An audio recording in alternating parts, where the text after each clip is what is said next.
The sun was high in the sky as Amma returned to the village with her mother. The salty scent of the sea still lingered in her hair, and her heart felt lighter, yet a shadow hung over her, a constant reminder of the promise she had made. She had gained something from the sea, something she could feel in her bones, but at what cost? Amma decided to test her new ability away from the prying eyes of the villagers. She went to a secluded part of the riverbank, a place she and Kofi used to play when they were younger. The drums of the village square were faint in the distance, and Amma closed her eyes, letting the rhythm flow through her. Slowly, she moved her feet, feeling the ground beneath her, the rhythm of the drums in her bones. Her body felt lighter, almost as if it was no longer hers, but something new and free. She twirled, her feet gliding over the soft earth, her body bending and swaying with a grace she had never felt before. The movement came naturally, as though her muscles had learned a secret language overnight. Amma felt a rush of joy, her heart soaring as she spun and leaped, her arms reaching out like the branches of a tree caught in the wind. She was dancing, truly dancing, for the first time in her life. But just as quickly as the joy came, a chill crept over her. A shadow seemed to pass over the sun, and the warmth of the moment faded. Amma stumbled, her feet suddenly heavy. She paused, catching her breath, and looked around, feeling an unease she couldn't shake.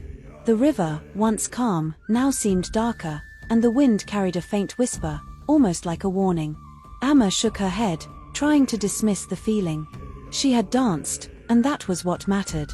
She had felt the power of the sea within her, guiding her movements.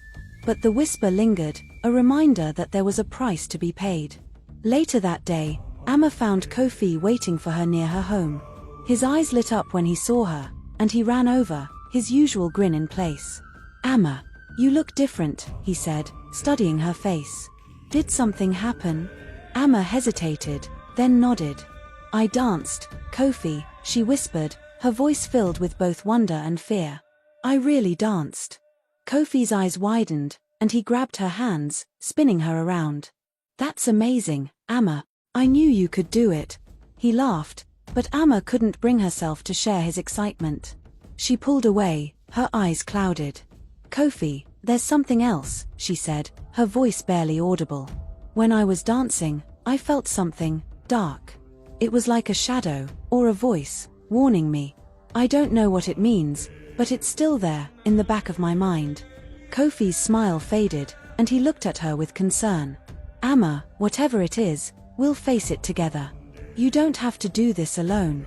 Amma nodded, but the unease remained. She knew Kofi meant well, but deep down, she felt that this was something she would have to face on her own. The power she had gained came with a cost, and whatever that cost was, it was hers to bear. The day of the dance arrived, and the village square was alive with color and sound. The drums beat steadily, the rhythm echoing through the air, as the villagers gathered to watch the girls perform. Amma stood with the other girls, her heart pounding. She could feel the eyes of the elders on her, their judgment heavy in the air. She took a deep breath, her eyes scanning the crowd until they found her mother. Afia stood near the front, her eyes filled with hope and love. Amma closed her eyes, letting the rhythm of the drums fill her. She stepped forward, her body moving with a grace she had never known before. The world around her seemed to fade away, the only thing that mattered was the dance. Her feet moved in time with the drums, her body flowing like water, her heart soaring with each step. She could feel the power of the sea within her, guiding her, lifting her. The villagers watched in awe as Amma danced. The whispers that had followed her for weeks were gone, replaced by gasps of amazement. She moved with a beauty and grace that none of them had expected, her body telling a story of struggle, hope, and triumph. For a moment, Amma felt truly free, her fears forgotten, her heart light. But as the dance came to an end, a chill swept over her. The whisper returned, louder this time, echoing in her mind. The price must be paid. Amma stumbled, her feet faltering as the final beat of the drums echoed through the square. She looked around, her eyes wide with fear, but no one else seemed to hear it. The villagers erupted in applause, their cheers filling the air, but Amma felt only dread. She looked at her mother, who was smiling, tears of pride in her eyes. Amma forced a smile, her heart heavy. She had danced, she had proven herself, But the shadow of the sea's promise loomed over her. The price must be paid, and Amma knew that her journey was far from over. The dance was only the beginning.